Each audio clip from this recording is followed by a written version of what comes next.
اعوذ باللہ من الشیطان الرجیم بسم اللہ الرحمن الرحیم فما اوتیتم من شیء فمتاع الحیاة الدنیا وما عند اللہ خیر وابقى للذین آمنوا وعلى ربهم يتوکلون والذین یجتنبون کبائر الإثم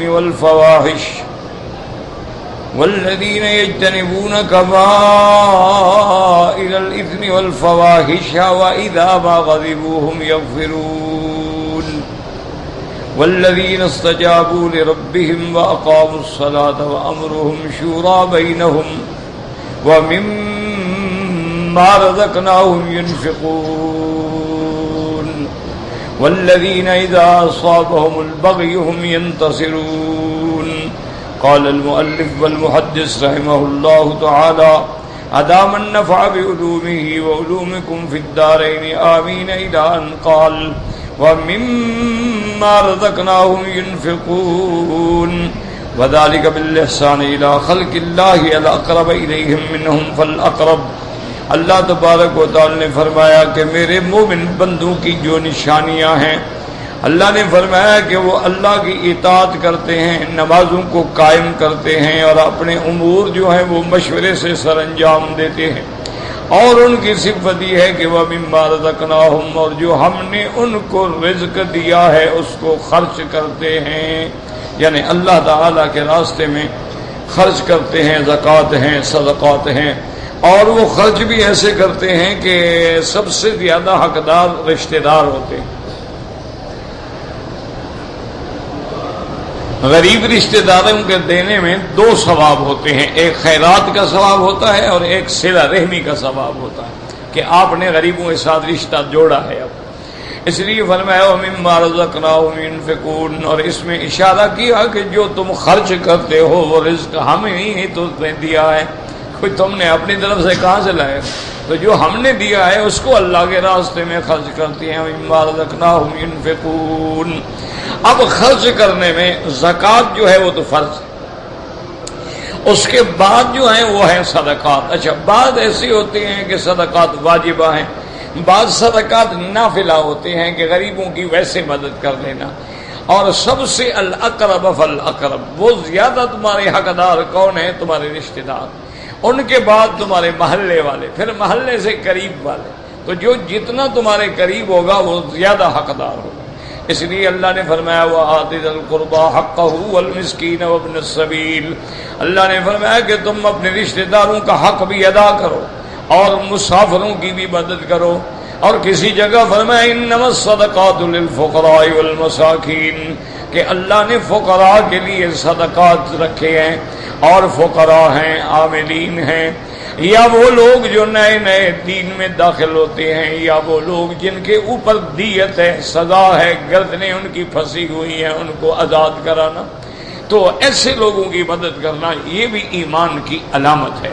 اور یہ بھی یاد رکھ لیں کہ حضور پاک صلی اللہ علیہ وسلم کا فرمان ہے، ارشاد ہے، فرمایا ما نقص مال من صدقۃ قط. آپ نے فرمایا کہ جو تم اللہ کے راستے میں خرچہ کرتے ہو، خرچ کرنے سے تمہارا مال کبھی کم نہیں ہوگا. جو اللہ کے راستے میں خرچ کرتے ہو تو اللہ اس کا بدلہ عطا فرماتی. اسی طرح قرآن پاک میں نص ہے وَمَا أَنفَقْتُم مِّن شَيْءٍ فَهُوَ يُخْلِفُهُ، کہ جو تم اللہ کے راستے میں خرچ کرو گے اللہ تمہیں اس کا بدلہ عطا فرما دیتی. اور اسی طرح رحمت للعالمین حبیب کبریا سیدنا محمد مصطفیٰ صلی اللہ علیہ وسلم نے فرمایا سینزل ملکان، ہر دن اللہ کے دو فرشتے بطور خاص زمین پہ اترتے ہیں اور وہ صرف یہی دعا مانگتے رہتے ہیں، اللہم آت لکل منفق خلفا وآت لکل ممسک تلفا، کہ یا اللہ جو تیرے راستے میں خرچ کریں ان کو اور زیادہ عطا فرما، اور جو بخل کریں ان کے مال کو تباہ برباد کر دے۔ اسی طرح اللہ قرآن میں فرماتے ہیں یمحق اللہ الربا ویربی الصدقات، اللہ تبارک و تعالی ربا حرام ہے اس کو مٹا دیتے ہیں اور تیرے صدقات کو اللہ بڑھا دیتے ہیں۔ میرے آقا رحمت دو عالم صلی اللہ علیہ وسلم کے بارے میں سیدہ عائشہ صدیقہ رضی اللہ تعالی عنہ فرماتی ہے، آپ فرماتی اجود ما یکون من الریح، بی بی عائشہ فرماتی ہیں کہ میرے محبوب رمضان المبارک کے مہینے میں آپ کی سخاوت ایسے ہوتی تھی جیسے ٹھنڈی ہوا۔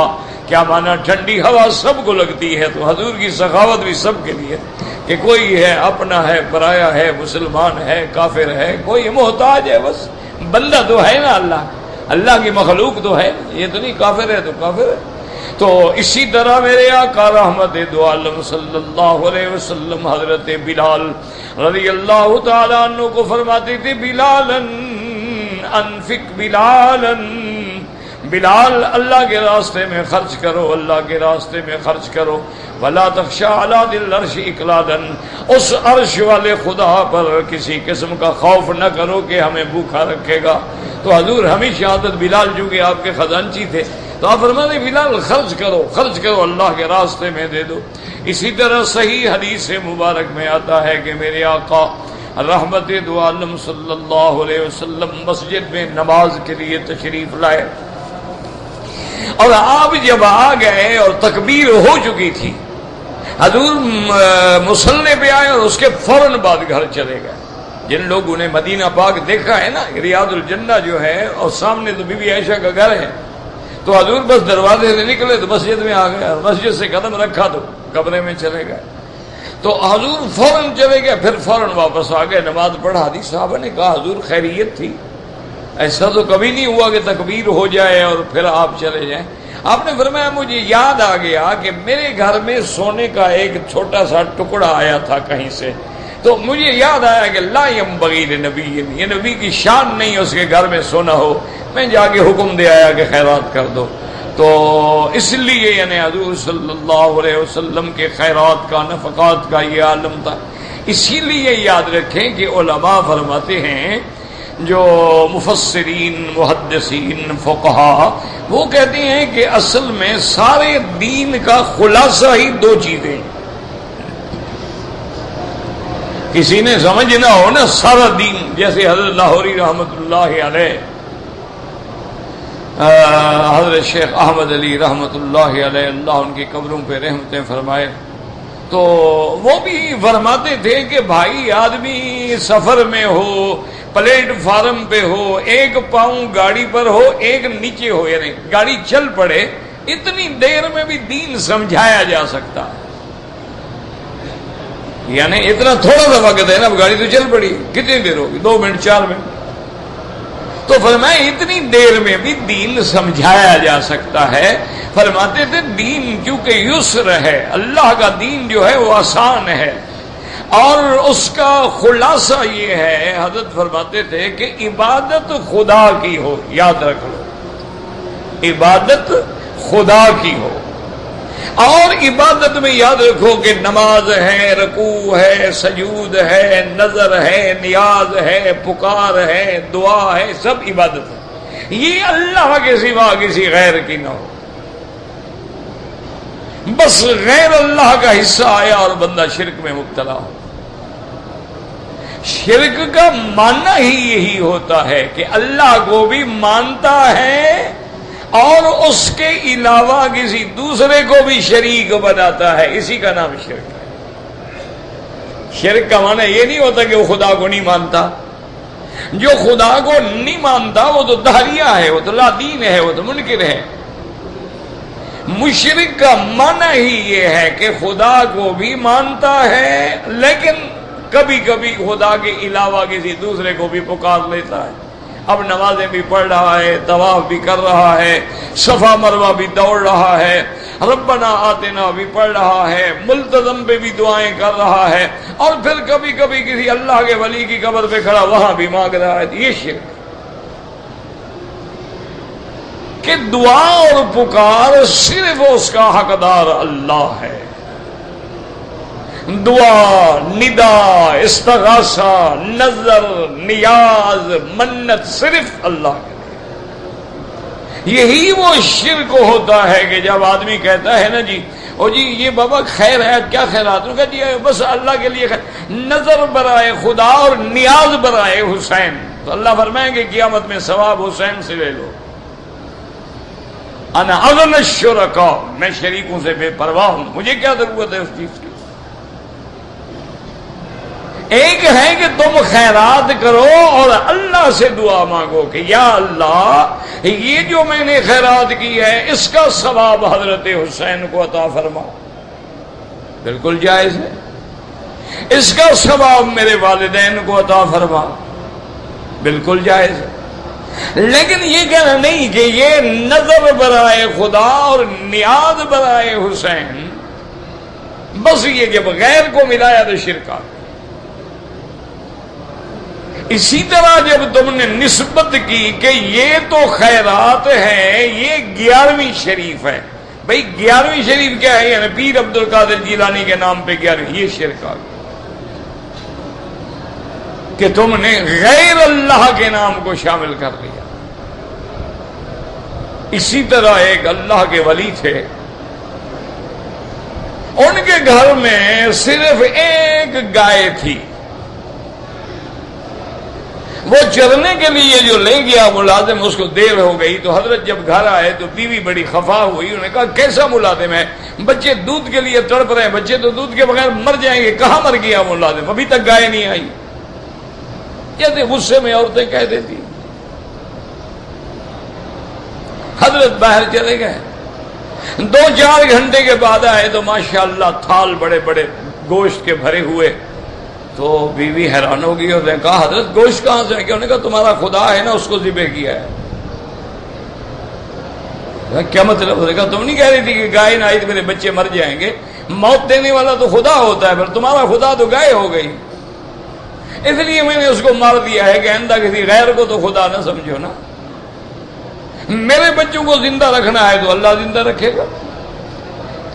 یہ کیا مطلب ہے کہ میرے بچے مر گئے، گائے نہ آئے تو بھائی تو تم نے موت کی نسبت غیر کی طرف کر دی۔ اللہ والے تو یوں ڈرتے ہیں کہ کسی غیر کا دل میں خیال بھی نہ گزرے۔ اسی لیے نماز کیا ہے؟ معراج ہے کہ جب تم نماز پڑھو انت عبد اللہ کا انک تراہ، اس انداز میں گویا تم خدا کو دیکھ رہے ہو، تو جو بندہ خدا کو دیکھ رہا ہوگا ادھر ادھر دیکھے گا۔ فرمایا اچھا اگر تمہارا یہ مقام نہیں ہے تو یہ تو خیال کرو کہ فَإِنَّهُ يَرَاكَ، کہ وہ تمہیں دیکھ رہا ہے،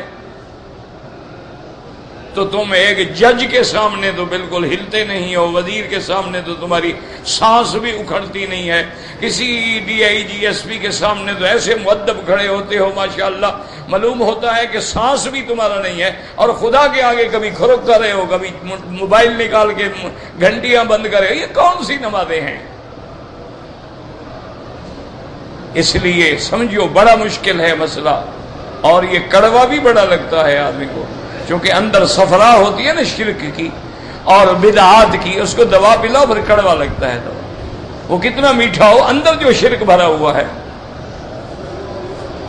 تو اس لیے فرماتے تھے کہ بھائی عبادت خدا کی ہو اور اطاعت حضرت محمد مصطفیٰ، عبادت کس کی ہو؟ خدا کی ہو، اور اطاعت کس کی ہو؟ حضرت محمد مصطفیٰ کی ہو۔ دیکھو اسی کا نام تو دین ہے۔ آپ نماز عشاء 4 رکعت پڑھیں، اللہ نے تو حکم دیا نا نماز پڑھو، یہ تو کہیں نہیں فرمایا کہ 4 رکعت عشاء پڑھو، تو یہ حضور نے ہمیں پڑھ کے دکھا کے سمجھا کے نمونہ بن کے دکھا دیا۔ تو عبادت خدا کی، اطاعت محمد مصطفیٰ کی، اور فرمایا خدمت خلق کی، اللہ کی مخلوق کی خدمت کرے، بس یہی دین ہے۔ فرمایا یہ تین چیزیں جو ہیں یہی تو دین ہے کہ عبادت خدا کی ہو، اطاعت محمد مصطفیٰ کی ہو، اور خدمت اللہ کے مخلوق کی ہو۔ اس لیے ہمیشہ یاد رکھا کرو کبھی جھگڑے نہ کیا کرو، لڑائی اور جھگڑے اور گالیاں اور ایک دوسرے کو کافر کہنا اور ایک دوسرے کو یہ نہیں کرنا۔ بڑے ٹھنڈے دل سے، مثلاً یہ اذان سے پہلے صلاۃ و سلام ہے، ایک مسئلہ ہے آپ کے ملکوں میں یہ بڑا زور شور پہ ہے، بڑے آرام سے اس مولوی صاحب کی خدمت میں جا کے ان کے ادب سے کہیں کہ حضرت مہربانی فرما کے میں تمہاری خدمت میں گزارش کرتا ہوں کہ یہ حضرت اذان سے پہلے جو صلاۃ و سلام ہیں ان کا حکم قرآن میں ہے، حدیث میں ہے، حضرت بلال نے پڑھا ہے، صحابہ نے پڑھا ہے، ابو بکر عمر عثمان علی اہل بیت نے پڑھا ہے، اگر ہے تو کہاں ہے یہ مسئلہ؟ ٹھنڈے دل سے، کوئی لڑائی کی ضرورت ہی نہیں۔ اب دیکھو نا جی، مسح کرتے ہو تو یہ مسح کرنا حضور نے سکھایا کہ نہیں سکھایا؟ اچھا، انگلیوں میں کیا کرتے ہو بھئی تاکہ پانی رہ نہ جائے، یہ حضور پاک نے سکھایا ہے کہ نہیں سکھایا؟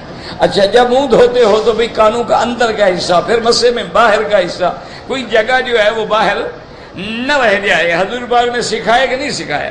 اچھا، جب نماز پڑھو تو یہ جگہ جو ہے اس ہڈی کے اوپر ہو اور یا تو سرہ پر یا ناف پہ ہو یا ناف کے نیچے ہو، یہ کس نے سکھایا ہے؟ حضور پاک نے سکھایا ہے۔ حضور پاک نے یہ بھی سکھایا ہے کہ اگر عورت کو حیض آ جائے تو نماز بند، روزہ بند، نفاس آ جائے تو نماز بند، روزہ بند، مرد جنابت میں ہو تو نماز نہیں پڑھ سکتا جب تک غسل نہ کرے، قرآن نہیں پڑھ سکتا۔ یہ سب کس نے سکھایا ہے؟ تو جس نبی نے ہمیں یہ بھی سکھایا ہے کہ حمام میں جاؤ تو پہلے کون سا قدم رکھو؟ پہلے بایاں رکھو۔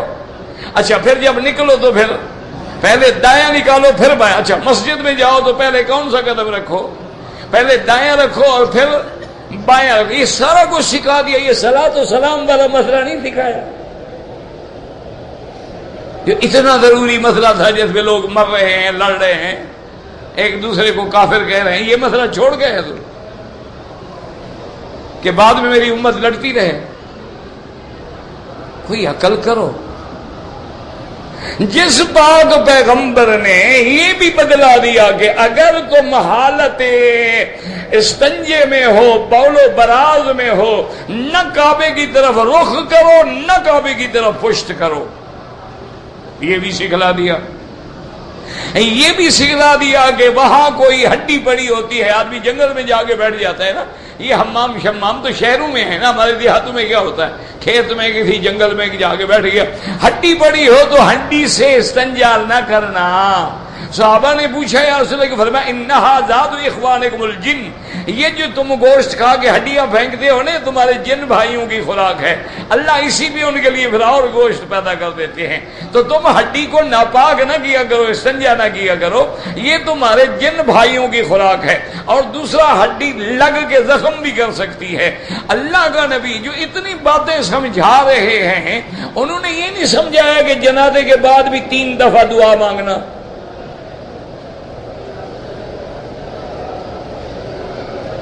ٹھنڈے دل سے، کوئی لڑائی کی ضرورت نہیں۔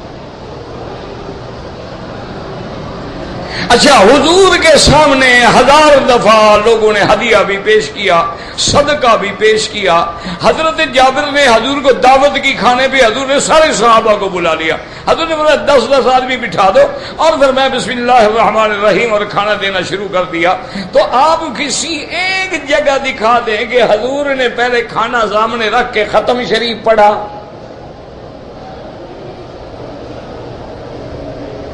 اگر ہے تو بالکل اہلاً و سہلاً، مجھے بھی دو، میں کیوں اپنے چاول خراب کروں، میں بھی کل سے ختم پڑھنے شروع کر دوں گا۔ وہ ہمیں تو کوئی اسی لیے نہیں بلاتا نا کہ یہ تو وہابی لوگ ہیں، نہ فاتحہ نہ درود، تو ہم تو خام خواہ چاول سے بھی گئے، حلوے سے بھی گئے، ہر چیز سے گئے۔ تو ہمیں بھی کوئی حدیث مبارک ڈھونڈ کے دکھا دو کہ نہیں جناب اس پہ حضور پاک نے ختم پڑھا، یا ابو بکر نے پڑھا، یا عمر نے پڑھا، عثمان نے پڑھا، علی نے پڑھا. میں کہتا ہوں وہ ضعیف حدیث بھی دکھا دو تو میں مان لوں گا. اچھا ضعیف حدیث نہ دکھاؤ، امام حنیفہ، امام شافعی، امام مالک، امام احمد بن حنبل، ان 4 ائمہ میں سے کسی کا قول دکھا دو، اور پھر یہ بھی دکھلا دو کہ ختم 2 قسم کے ہوتے ہیں، ایک ختم صغیر ہوتا ہے، ایک ختم کبیر ہوتا ہے. کھانا زیادہ شاندار ہو تو ختم بھی لمبا ہو جاتا ہے، اور کھانا ذرا مختصر ہو تو ختم بھی مختصر ہو جاتا ہے. اچھا تم میرا تجربہ کرو اللہ کے کعبے میں تم سے ایک بات کہتا ہوں، میری بات ماننا ضرور انشاءاللہ. اب جب جاؤ نا، جو مولوی ختم شریف والے ہیں نا، ان کو کبھی گھر بلا کے این گرمیوں میں صبح جناب باجری کی روٹی اور کھٹی لسی اور رات کی بچی ہوئی دال سامنے رکھو، کہ مولانا ختم پڑھو. اگر وہ ختم پڑھ لے نا، تمہیں اجازت ہے جتنا مرضی آئے مجھے گالیاں دینا. ختم جناب حلوہ شریف، زردہ شریف، بریانی شریف، پلاؤ شریف پہ پڑھا جاتا ہے، وہ لسی شریف پہ کوئی نہیں پڑھتا. چٹنی پہ کون پڑھے؟ باجرے کی روٹی پہ کون پڑھے؟ جوار کی روٹی پہ کون پڑھے؟ مکائی کی روٹی پہ کون پڑھے؟ وہ تو نگلتے ہوئے مولوی صاحب کو زخمی کر دے. انا للہ و انا الیہ راجعون. تو یاد رکھو دین کا خلاصہ کیا ہے؟ عبادت خدا کی ہو، اطاعت محمد مصطفیٰ کی، ہر عمل پہ مہر ہو میرے مدنی کے. اب دیکھو حضور نے 7 چکر لگائے طواف کے، اور حضور نے 8 نہیں لگائے، 6 نہیں لگائے. جو 6 لگائے گا وہ بھی مخالف، 8 لگائے وہ بھی مخالف. سنت کے مطابق ہے کہ 7 لگائے. حضور نے حجر اسود سے شروع کیا. اگر تم رکن یمانی سے شروع کرو طواف نہیں ہوگا. تم اللہ کے کعبے کے دروازے سے شروع کرو طواف نہیں ہوگا. مقام ابراہیم سے شروع کرو طواف نہیں ہوگا. کیوں؟ حضور پاک نے حجر اسود سے شروع کیا. اچھا پھر حضور نے طواف یوں کیا ہے کہ جب تم پھرتے ہو تو کعبہ تمہارے بائیں ہاتھ پہ ہوتا ہے. اگر تم یوں چکر لگانے شروع کر دو، لگانے تو چکر ہی ہے نا، اور لگاؤ بھی ساتھ، پھر بھی طواف نہیں ہوگا کہ حضور نے یوں چکر لگایا ہے اور یوں نہیں لگایا ہے. یعنی چکر کی کیفیت بھی بدل جائے تو ادا نہیں ہوگا. تم صفا کے بجائے مروہ سے شروع کرو، 200 چکر دوڑتے رہو، صفا ادا نہیں ہوگی. کہ محمد مصطفیٰ نے ابتدا صفا سے کی ہے، مروہ سے نہیں کی ہے. تو جب ہر عمل پہ نبی کی مہر ہے تو پھر ہم تمہارے صلوات، سلام، میلاد اور کونڈے اور 11ویں اور 12ویں اور 27ویں اور رجبیاں ہم کہاں سے مان لیں؟ وہاں بھی کہتے ہو، کہتے رہو، تمہاری مرضی. ایک وقت تو آئے گا نا اللہ کے میدان حشر میں پیش ہوں گے، تم بھی ہوں گے، ہم بھی ہوں گے، انشاءاللہ فیصلہ ہو جائے گا. کوئی بڑی بات ہے، مرنے کے بعد فکر نہ کرو، انشاءاللہ میدان حشر ہوگا اور پھر اللہ کے دربار میں فیصلہ تو ہوگا نا، پتہ لگ جائے گا نا تمہیں کہ کون حق پہ ہے. اس لیے ہمیشہ یاد رکھیں عبادت خدا کی ہو، اطاعت محمد مصطفیٰ کی ہو، اور خدمت مخلوق کی ہو. کیا معنی؟ غریب ہے، نابینا ہے، معذور ہے، مسکین ہے، مسافر ہے، مہاجر ہے. جیسے اب گھر چھوڑ کے ہمارے بھائی بیچارے جن کی عورتیں کبھی اپنے گھر سے بے پردہ باہر نہیں نکلی تھیں، اب وہ خیموں میں پڑے ہیں.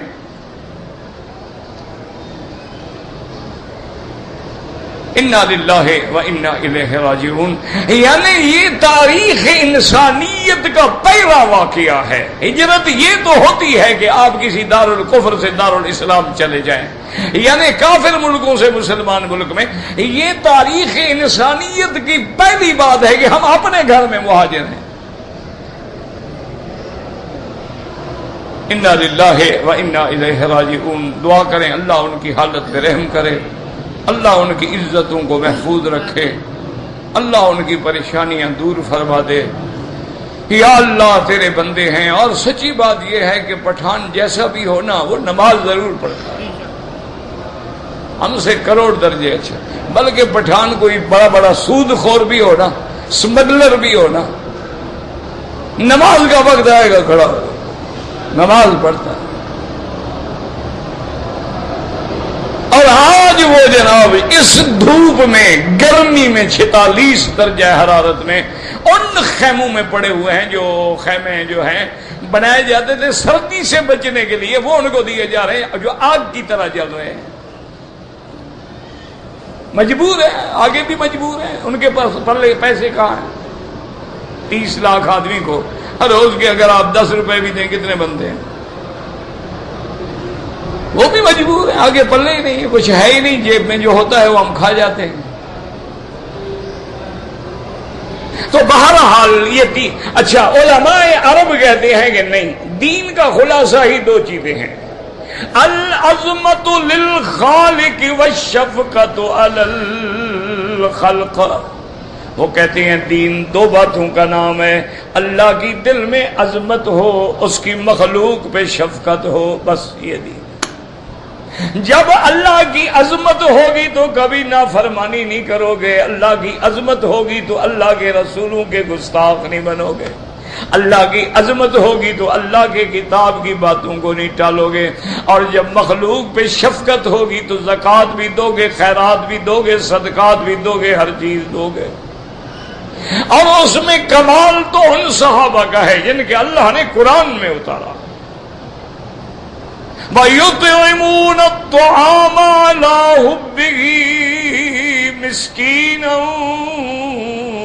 وَيَتِيمًا وَأَسِيرًا إِنَّمَا نُطْعِمُكُمْ لِوَجْهِ اللَّهِ لا نريد منكم جزاء ولا شکورا۔ ایک صحابی حضور کے مہمان کو لے کے گھر میں آئے، بی بی سے پوچھا حل عندک شیء، تمہارے پاس کچھ ہے؟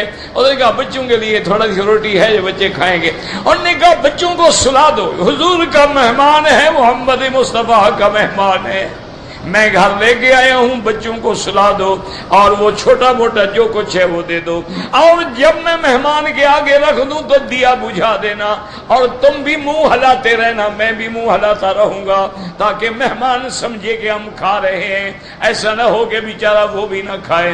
اس طرح مہمان کو کھلا دیا۔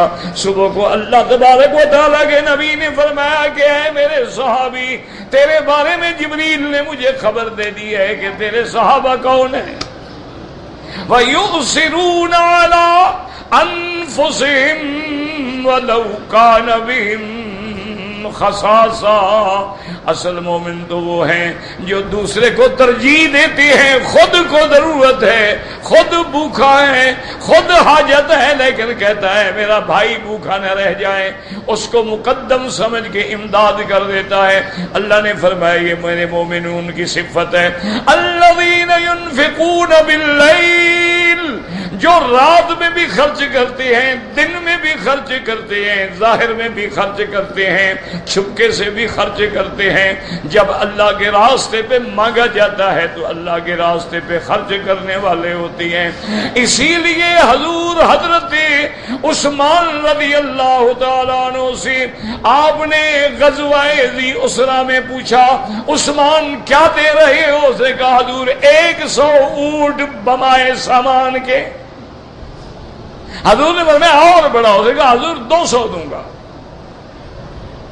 حضور نے فرمایا اور بڑھاؤ، عثمان نے کہا حضور میں 300 دوں گا۔ حضور نے فرمایا اور بڑھاؤ۔ حضرت عثمان گھر سے درہم دینار اکٹھے کر کے لے آئے۔ صحابی کہتے ہیں حضور کے سامنے دیناروں اور درہموں کا ڈھیر لگا ہوا ہے، اور حضور ایسے کھیل رہے ہیں، خوش ہو رہے ہیں، اور ساتھ فرما رہے ہیں ما ضر عثمان ما عمل بعد اليوم مرتين، اور فرما رہے ہیں کہ عثمان آج کے بعد تجھے کوئی عمل بھی نقصان نہیں دے گا، تیری جنت کا فیصلہ ہو گیا۔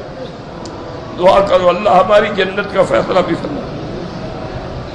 اللہم ارزقنا الفردوس الاعلی، اللہم ارزقنا الفردوس الاعلی بغیر حساب، اللہم ارزقنا الجنت بغیر حساب، یا مجیر اجرنا من النار، یا مجیر اجرنا من النار، اللہم انا نعوذ بک من عذاب القبر وضیق الصدر وشتات الامر۔ اللہ اکبر. اور پھر حضور نے حضرت عمر سے پوچھا تم نے کیا دیا ہے؟ اس نے کہا یا رسول اللہ قسمت بین مالی، میں نے جو کچھ گھر میں تھا آدھا آدھا کر دیا، آدھا آپ کے لیے لایا، آدھا گھر میں چھوڑا ہے. آخر میں حضور نے پوچھا ابو بکر تم نے کیا دیا ہے؟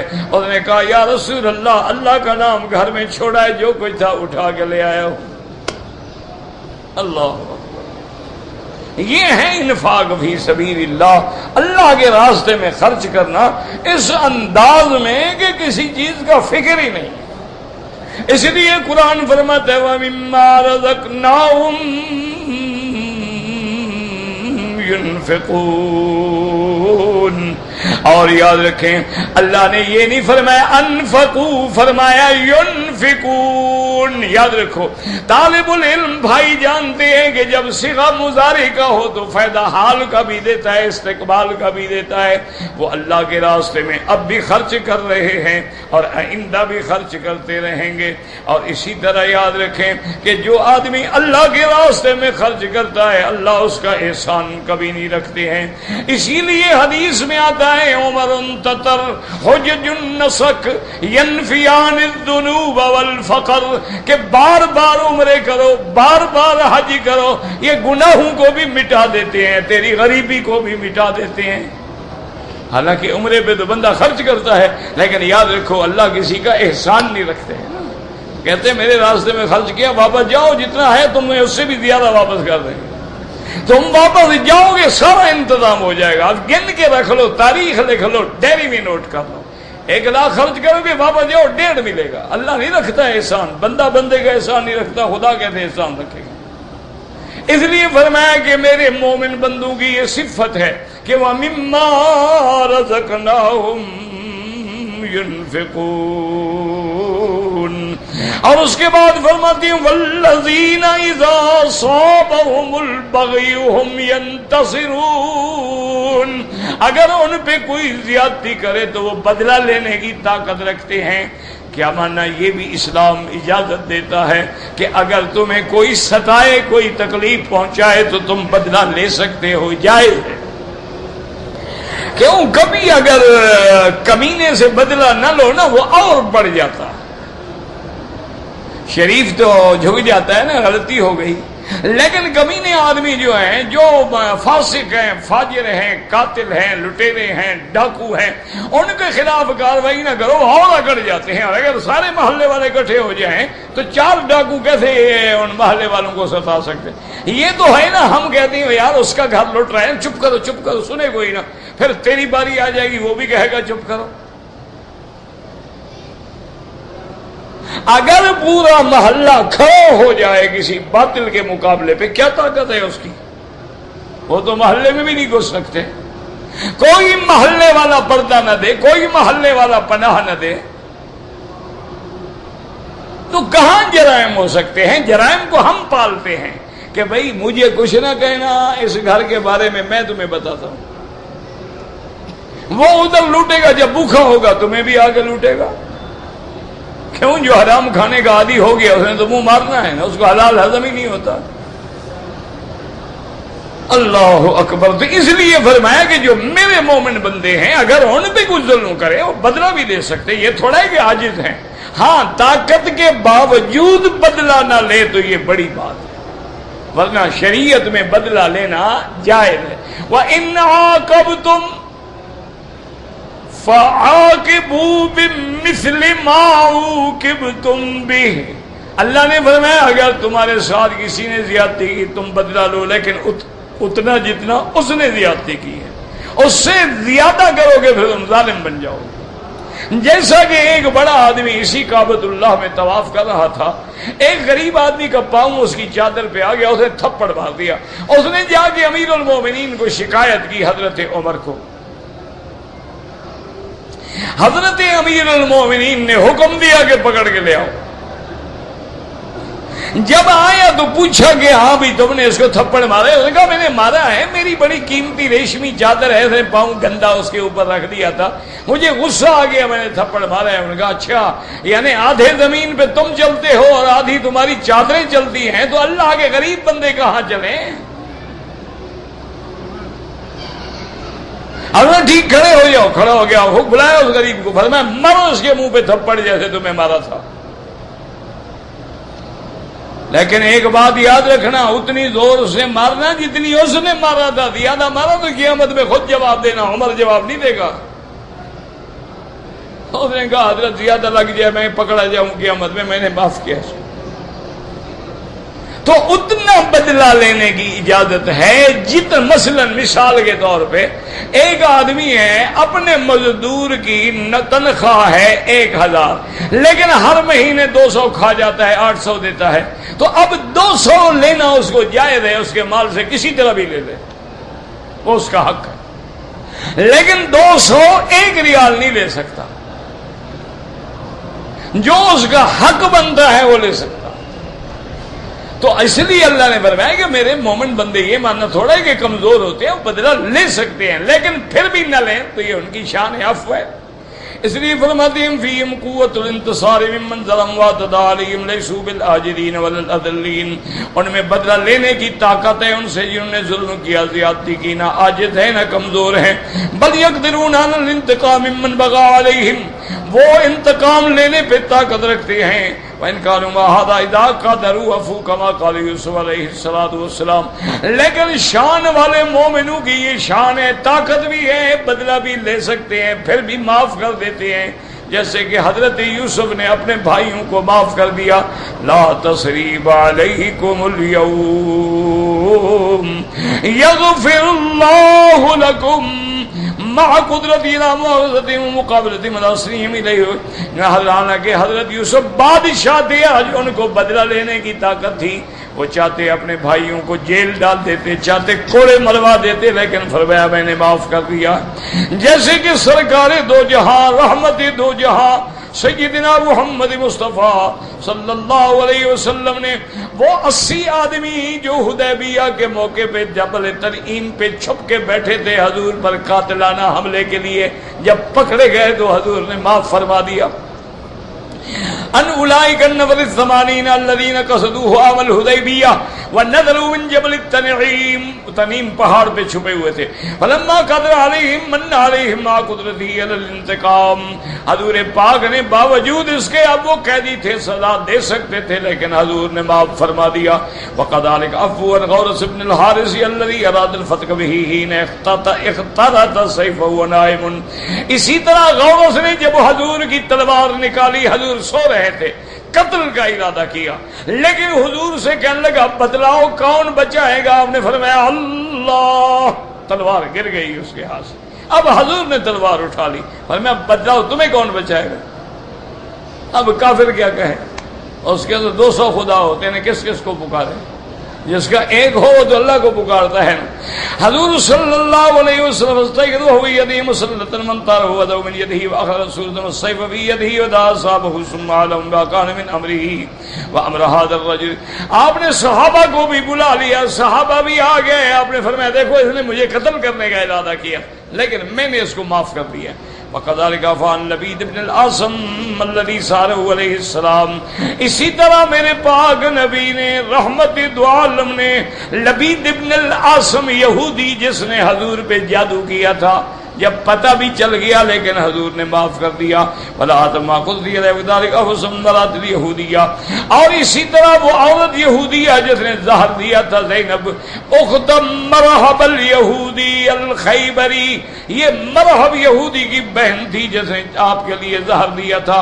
جب آپ نے پوچھا ما حملک علی ذلک قال ترت نبی لم یضرک ولم تکن نبی استرحنا منک، اس نے کہا کہ یا رسول اللہ میں نے زہر اس لیے ملایا تھا کہ اگر آپ اللہ کے سچے نبی ہیں تو آپ کو زہر اثر نہیں کرے گا، اور اگر آپ سچے نبی نہیں ہیں تو پھر ہماری جان چھوٹ جائے گی۔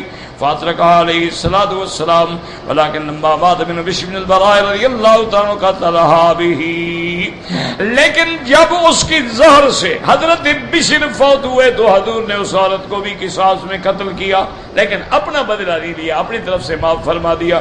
والاحادیث والآثار فی ھذا کثیرۃ جدا واللہ سبحانہ وتعالی اعلم، ہم مفسر فرماتے ہیں اس بارے میں احادیث بے انتہا ہیں، لیکن ساری تو نقل نہیں کی جا سکتی، واللہ اعلم۔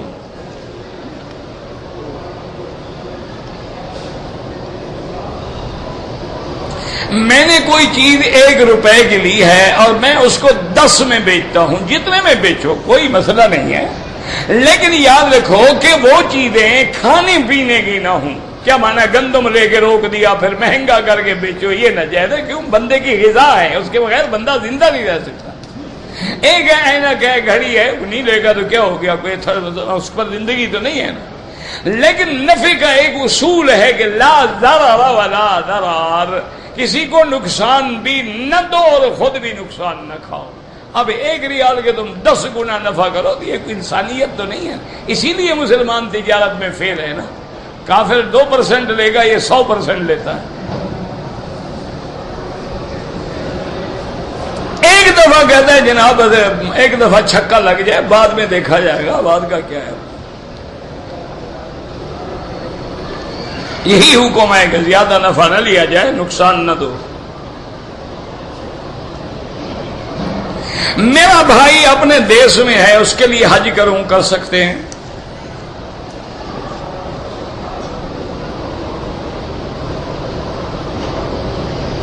بعض گاڑی والا روپیہ نہیں لیتا، جزاک اللہ کہہ دو بس۔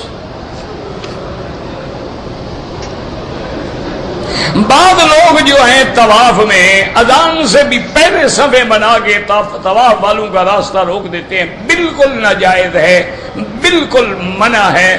طواف والوں کا حق نماز سے بھی مقدم ہے۔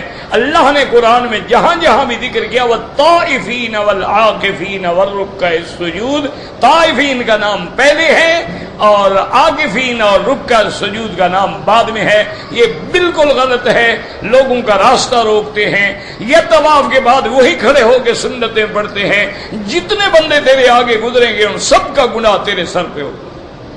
نماز پڑھ لیے، ہٹ جاؤ پیچھے جا کے آرام سے سنتیں پڑھو۔ اگر ہم نفل نماز میں ٹیپ ریکارڈر لگا کے نماز پڑھیں، پھر امام ٹیپ ریکارڈر ہوا ہے اور کون ہوا؟ بالکل ناجائز ہے جناب۔ داڑھی مبارک جو ہے نا، یاد رکھو یہ رخسار کا خط بنانا یا نیچے خط بنانا جائز ہے۔ میرے پاس اسلامی کتابیں ہیں جو میں نے آفس کا ناجائز استعمال کر کے کمپیوٹر سے نکالی تھی، ان کو واپس کر دو، ناجائز نکالی ہیں تو۔ کہتے ہیں جی کہ خاوند نے 2 سال ہو گئے تحریری طور پر طلاق دے دی، اب بیوی جو ہے وہ مسلک کے اہل حدیث ہونے کی بنا پر دوبارہ نکاح کرنا چاہتی ہے نہ، لیکن خاوند جو ہے وہ حنفی ہے، تو مسئلہ خاوند پر ہے، طلاق خاوند پر ہے، اور عورت پر تو طلاق کا کوئی مسئلہ ہی نہیں ہوتا نا۔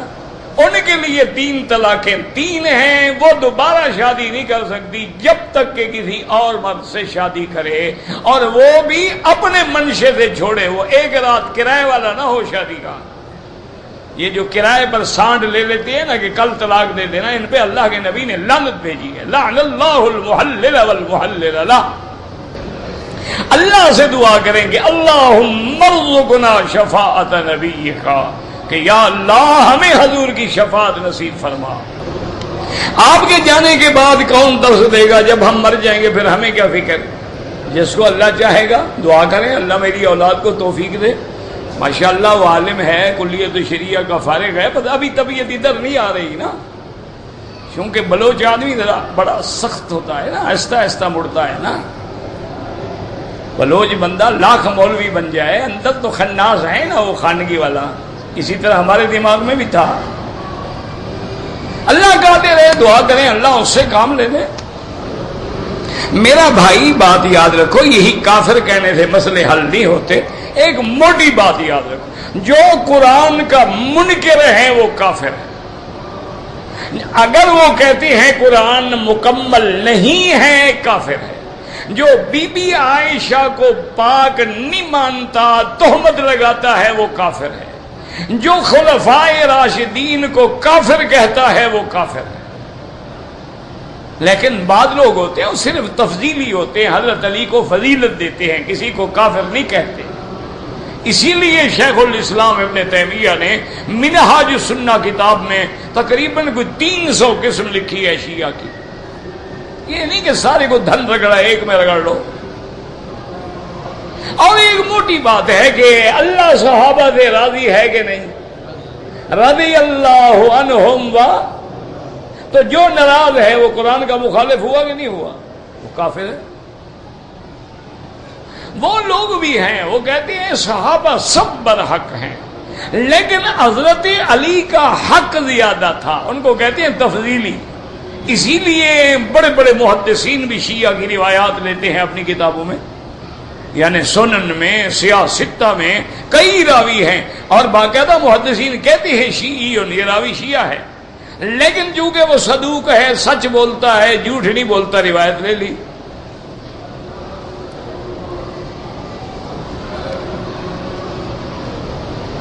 عورت کو آدمی پہلی رات حق المہر ادا کرے، یہ تو تمہارا اپنا فیصلہ ہے نا کہ جب نکاح ہوا تو کیا لکھا گیا. اگر لکھا گیا ہے عاجلاً تو فوراً ادا کرو، اگر لکھا گیا عاجلاً الف سے تو بعد میں بھی دے سکتے ہو، لیکن بہتر یہی ہوتا ہے کہ دے دو، چونکہ بعد میں کون دیتا ہے. اب جتنے حاجی بیٹھے ایمان سے کہو تم سب نے دیا ہے؟ نہیں، ٹھنڈے دل سے ناراض نہ ہوں، مولوی مکی کی باتیں بڑی کڑوی لگتی ہیں، لیکن چلو ان میں میں کہتا ہوں جتنے بیٹھے ہونے ان میں 50% نے بھی نہیں دیا. اتنا پیر میں بھی ہوں. اچھا کوئی بہت زیادہ متقی بنے گا نا، وہ بیوی کو کہے گا کہ معاف کر دو، اب معاف نہ کرے طلاق لے. وہ بھی کہتی ہے جاؤ جناب معاف کیا، تمہارے گلے میں پڑے قیامت میں دینا اور کیا. بہرحال حق المہر نہیں دیا ہے فوراً ادا کرو ورنہ اسی وجہ سے جہنم میں ڈالے جاؤ گے. معاف کرانے کا معنی یہ ہے تم اس کو دے دو، پھر وہ خوشی سے تمہیں واپس کر دے. جب دیتے نہیں ہو، معاف نہ کرے غریب تو کیا کرے. ہمارے پاس ایک آدمی ہے وہ عذاب قبر کو نہیں مانتا، تو کوئی بات نہیں، جب قبر آئے گی پتہ لگ جائے گا. ہم نے ضروری منوانا ہے، فکر نہ کرو، اللہ منوا لیں گے. علم حاصل کرو، چین جانا حدیث مبارک تو نہیں ہے، لیکن یہ ہے کہ علم حاصل کرو جہاں جانا پڑے. کمرے میں اگر چھپ کے لیے بالکل مارنا چاہیے. ڈریسمیل خان میں کہا ہمارے تو اپنے دوست ہیں، بھائی ہیں، ساتھی ہیں، ڈاکٹر احمد علی سراج، کل ان کا بھائی بیچارہ شہید ہوا ڈریسمیل خان میں. اللہ ان کے درجات بلند کرے اور ان کے پسماندگان کو صبر جمیل عطا فرمائے. دعا کرو اللہ تمہارے ملک سے قتل بند کر دے. اور یہ نہیں ہوگا، یاد رکھو ایک ہی حل ہے، جب تک تم سارے مسلمان نکل کے میدان میں 2 رکعت پڑھ کے توبہ کر کے اللہ سے معافی نہیں مانگو گے یہ مسئلہ حل نہیں ہوگا. یہ بڑھتا جائے گا، حل نہیں ہوگا. کہ پیپسی کولا میں خنزیر کا مواد ہے، اللہ کو پتا ہے، مجھے تو کوئی پتا نہیں. یہ تو کسی نے کہا خنزیر کا، کہتی ہیں کہ پیپسین کوئی مادہ ہوتا ہے، لیکن اللہ عالم جو مسلمان ملکوں میں بن رہی ہیں خدا جانے میٹیریل وہی باہر سے آ رہا ہے یا ان کا اپنا ہے، اس لیے میں کچھ نہیں کہہ سکتا. لیکن بہتر یہ ہے کہ جس چیز پہ شبہ پڑ جائے اس سے ہٹ جاؤ. اگر ایک آدمی عمرہ کر چکا ہے، بال منڈوا دیے ہیں، دوبارہ عمرہ کرے، بالکل کرے، ہر دفعہ اس طرح پھروائے، چاہے بال ہوں یا نہ ہوں. اللہ کو تمہارے بال نہیں چاہیے، تعمیل حکم ہے کہ میں نے گردن جھکا دی. مدینے سے واپسی پہ لازم احرام باندھے، وہ تو میقات ہے، نہیں باندھو گے تو دم دینی پڑے گی، عمرہ بھی قضا کرنا پڑے گا. اور پھر کتنی خوش نصیبی ہے خدا کے بندو کہ اللہ تمہیں وہاں سے عمرہ نصیب کر رہا ہے جہاں سے خود محمد مصطفیٰ نے احرام باندھا ہے. پھر بھی تم مسئلے پوچھو اور سستیاں کرو اور بہانے کرو، بدقسمتی ہے اور کیا ہے. بھائی حضور پاک نے پاکستان سے تو احرام نہیں باندھا، ہندوستان سے بھی نہیں باندھا، نہ بمبئی سے، نہ دلی سے، نہ بنگلور سے، نہ کراچی سے، نہ ڈھاکہ سے، لیکن مدینے پاک سے تو باندھا ہے نا. تو وہ میقات ہے جہاں سے احرم رسول اللہ ہے. پھر بھی تم وہاں مسئلے پوچھو جناب باندھیں نہ باندھیں. ویسے ماشاءاللہ سارے عاشق رسول ہیں. ہر طواف کے 7 چکر ہوتے ہیں اور ہر طواف کے بعد 2 رکعت پڑھنا ضروری ہے.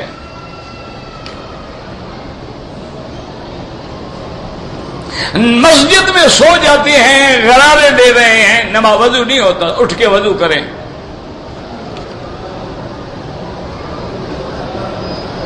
کہتے جی کہ بعض علماء بھی ٹی وی پہ آتے ہیں، تقریریں کرتے ہیں، بالکل سنا کریں، لیکن یہ دیکھ لیا کرو کہ علماء حق ہوں. کیونکہ آج کل بہت آ رہے ہیں نا، وہ استخارہ پارٹی بھی آ رہی ہے نا، 2 منٹ میں استخارہ، 3 منٹ میں تویز، 4 منٹ میں مشکلیں حل، 8 منٹ میں جادو نکل گیا، 10 منٹ میں جن بھگا دیا. یہ تو مولوی نہیں ہوتے، یہ تو اللہ کے بندے کوئی نقال شکال ہیں. عالم کا کام یہ نہیں ہوتا. عالم قرآن بیان کرے گا، حدیث بیان کرے گا، وہ یہ تھوڑے تماشے دکھائے گا، شوبدے دکھائے گا. منتظم پہ نام لکھنا منع ہے.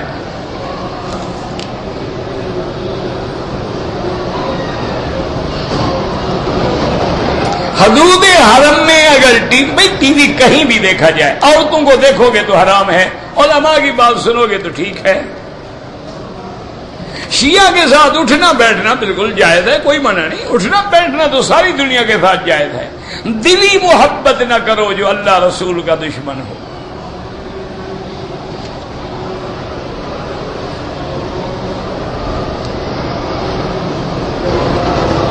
اگر ایک آدمی پر پاکستان سے جو حج کا کرایہ ہے نہ ہو، پھر حج فرض نہیں ہے. حج اس پہ ہے جس کے پاس طاقت ہے، پیسہ ہی نہیں تو حج کیسے کرے گا. کہتے ہیں جی کہ کسی حدیث سے یہ بھی ثابت ہے کہ داڑھی ایک مشت ہونی چاہیے. پہلے یہ تو مانو کہ یہ تو ثابت ہے نا کہ داڑھی بڑھاؤ اور مونچھیں، یہ تو مانتے ہو. اچھا بڑھاتے جاؤ تو کہاں جائے گی 40 سال میں؟ پہلے یہ فیصلہ کرو. اچھا دوسرا، جس نبی پاک نے حکم دیا ہے، آپ کی داڑھی مبارک کتنا تھی؟ تو خود بخود نکل آئے گا کہ سینے تک تھی. اسی سے ایم اربا نے لیا کہ ایک مشت ہو. کوئی امام گھر سے نہیں کہتا، یہ تمہارے دماغ میں فطور ہوتا ہے. وہ سب قرآن و حدیث کے تابع ہوتے ہیں. اگر 3-4 عمرے کیے اور صرف آخر میں سر منڈایا، دم پڑ گئی. وہ تو ہر عمرے کے بعد منڈانا تھا نا.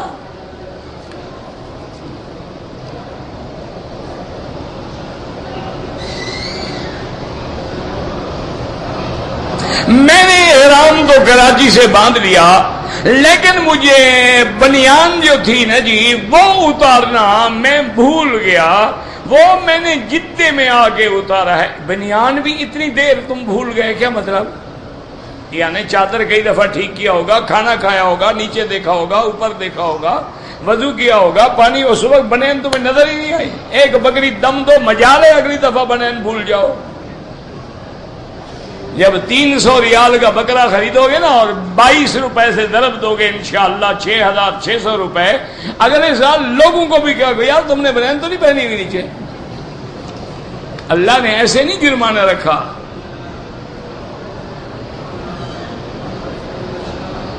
ایک عورت نے عمرے کے بعد ایک چوٹی سے تھوڑا کسر کیا، ٹھیک ہو گیا، لیکن ہے غلط. عورت کو سارے بال اکٹھے کر کے جہاں انتہا ہو جائے وہاں اس کا اتنا پور سارے سر کاٹ دے. یہ نہیں کہ یوں پکڑ کے کاٹ دے یا یوں پکڑ کے کاٹ دے. یہ بیوٹی پارلر میں نہیں آئی ہوئی، عمرہ کر رہی ہے. ہاں اس نے کہا عمرہ بھی کر لو، ذرا لٹ بھی ٹھیک کر لو، ذرا ٹھیک ٹھاک ماتھے پہ جھومر بنائے. ہاں لوگوں کو دکھانا بھی ہے نا، بیچاری گھر سے باہر جو آئی ہے کیا کر رہے ہیں. یہ حالت نماز میں سجدے کی جگہ کو دیکھو. اپنے بیٹے کا نام فارس رکھیں، ٹھیک ہے کوئی برج نہیں. بچے کو سکا ہوا کھیر، اچھا دودھ اور ڈبے والا پلا سکتے ہیں؟ بالکل پلاؤ جناب، انشاءاللہ بڑا ہو گے تمہاری فرما برداری نہیں کرے گا. اکبر الہ آبادی نے یہی کہا تھا نا کہ دودھ ہے ڈبے کا، تعلیم ہے سرکار کی. کیسے آئے اولاد سے باپ اتوار، یعنی وہ بچہ کہتے ماں باپ کا فرما بردار، دودھ اس نے ڈبے کا پیا ہے، تعلیم انگریزی سکول میں حاصل کی ہے. وہ بھی انشاءاللہ جب مر جاؤ گے نا دور سے ٹاٹا ڈیڈی ٹاٹا.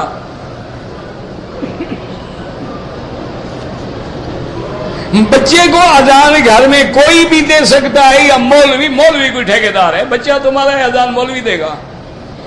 آپ خود اذان دو، کیوں مولوی کو بلا کے بیوی دکھاتے ہو؟ بالکل تمہیں اذان نہیں آتی، ایک کان میں اذان دے دو، دوسری میں تکبیر دے دو، اس میں مولوی کا کیا ٹھیکہ ہے؟ ہندوستان سے میں کام کے سلسلے میں آیا تھا، احرام نہیں باندھا، امام ابو حنیفہ رحمۃ اللہ علیہ کے نزدیک عمرہ بھی کرو اور دم بھی دو۔ باقی ائمہ فرماتے ہیں کہ اگر کام کے لیے آیا ہے تو دم نہیں دے گا، لیکن عمرے سے تو محروم ہو گیا نا۔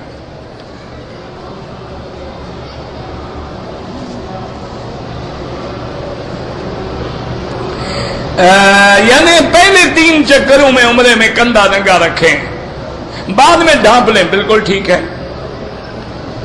احرام کی حالت میں سر پہ ٹوپی رکھ کے نماز پڑھنا منع ہے۔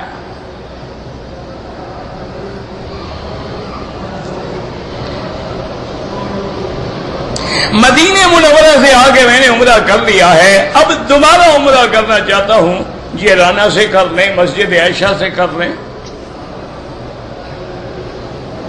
میں نے عمرہ بھی کیا، طواف بھی کیا ہے، لیکن صفا مروہ بھول گیا، تو 300 کا ایک بکری دم دو، انشاءاللہ اگلے سال نہیں بھولے گا۔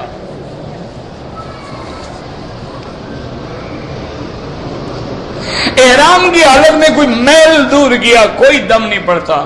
دم بکرے کا ہو، بکرا ہو، بکری ہو، دمبا ہو، دمبی ہو، گائے میں 7واں حصہ ہو، اونٹ میں 7واں حصہ ہو، جو بھی ہو۔ اگر کوئی آدمی بھول گیا کہ طواف میں کتنے چکر لگائے ہیں، تو جو تمہارا گمان ہے نا غالب، اس پہ عمل کرو۔